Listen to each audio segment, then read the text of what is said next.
La lettre aux Hébreux semble plutôt une prédication ou un discours qu'une lettre à proprement parler.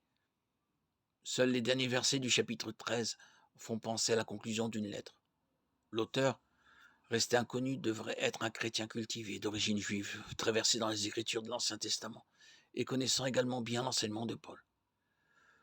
Les références constantes à l'Ancien Testament, en particulier au culte de l'Ancienne Alliance ou à l'errance des Hébreux dans le désert, expliquent sans doute le nom qui a été donné à cette lettre.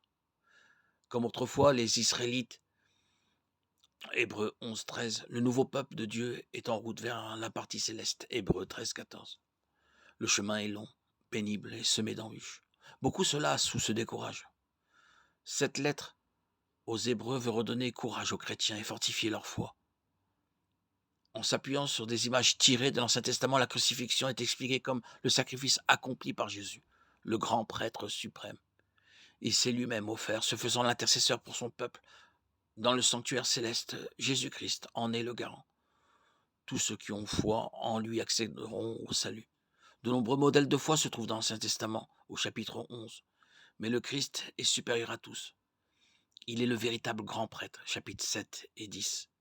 C'est lui qui donne aux chrétiens la force et la confiance de persévérer dans la foi malgré toutes les pressions extérieures et tous les coups du sort.